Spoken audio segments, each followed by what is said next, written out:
Hello students, आज की हमारी वर्कशीट है कार्यपत्रक नंबर 5 जो कि क्लास 7वीं के लिए है। यहाँ पे नाम अपना लिखें, यहाँ पे अपने क्लास टीचर का नाम लिखें।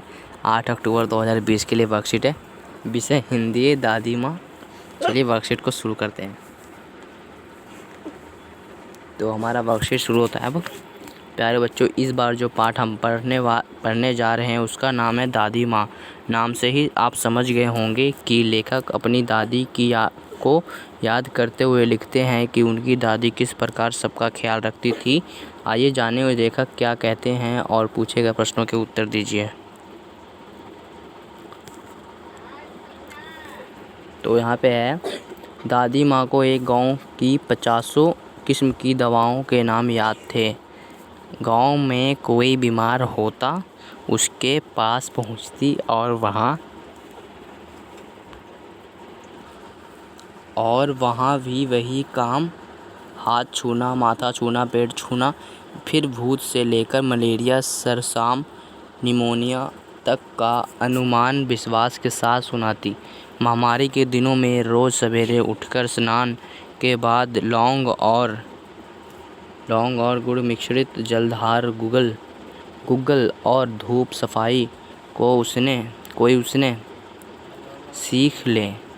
दवा में देर होती, मिश्री या शहद खत्म हो जाता, चादर या गिलाफ नहीं बदले जाते तो वे जैसे पागल हो जाती। बुखार तो मुझे अब भी आता है, नौकर पानी दे जाता है। मेरा महाराज अपने मन से पका कर खिचड़ी या साबू डॉक्टर साहब आकर नाड़ी देख जाते हैं और कुनैन मिक्सचर के तीखेपन के डर से बुखार भाग भी जाता है, पर ना जाने क्यों ऐसे बुखार भुलाने का जी नहीं होता। तो ये पाठ हमारा है दादी माँ। इसका प्रश्न नंबर 1 है, गांव में कोई बीमार होता तो उसके पास पहुँच कर दादी माँ क्या क्या करती थी। जैसा कि पाठ में है, दादी माँ क्या क्या करती थी। उसके पास पहुंचकर वहाँ भी वही काम, हाथ छूना, माथा छूना, पेट छूना यही सब करती थी। तो देखते हैं इसका आंसर। इसका आंसर ये होगा, गांव में कोई बीमार होता तो उसके पास पहुंचकर दादी माँ हाथ, माथा और पेट छूती, फिर भूत से लेकर मलेरिया, सरसाम, निमोनिया तक का अनुमान विश्वास के साथ सुनाती। ये हमारा प्रश्न नंबर 1 का आंसर है। प्रश्न नंबर 2 है, महामारी के दिनों में दादी माँ क्या करती थी। जो महामारी थी उस दिनों में क्या क्या करती थी, जैसा कि यहाँ पे दिख रहा होगा। महामारी के दिनों में रोज़ सवेरे उठकर स्नान और लौंग। चलिए देखते हैं इसका आंसर। तो इसका आंसर ये होगा, महामारी के दिनों में रोज़ सवेरे उठकर स्नान के बाद लौंग गुड़ मिश्रित जलधार गुग्गल का धूप का प्रयोग करती थी। तो ये गलत है, गलत लीजिएगा। ठीक है, इस तरह से प्रश्न नंबर 2 का आंसर हो जाएगा ये, यहाँ से लेकर यहाँ तक। ठीक है, देखते हैं प्रश्न नंबर 3। हमारे यहाँ पे प्रश्न नंबर 3 है, लेखक को अब बुखार आता है तो नौकर और महाराज उसके लिए क्या क्या करते हैं। तो जैसे कि हमने पढ़ा था, नौकर पानी दे जाता है और महाराज अपने मन से खिचड़ी पका जाते हैं। जैसा कि यहाँ पे दिख रहा है, पानी दे जाता है और ऐसा महाराज खिचड़ी पका या साबूदाना पका। चलिए देखते हैं इसका आंसर। इसका आंसर ऐसे होगा, लेखक को अभी बुखार आता है तो नौकर है, ये ना है, नौकर पानी दे जाता है और महाराज अपने मन से पकाकर खिचड़ी या साबू बना देते हैं। इस तरह से आप प्रश्न नंबर 3 का आंसर देंगे।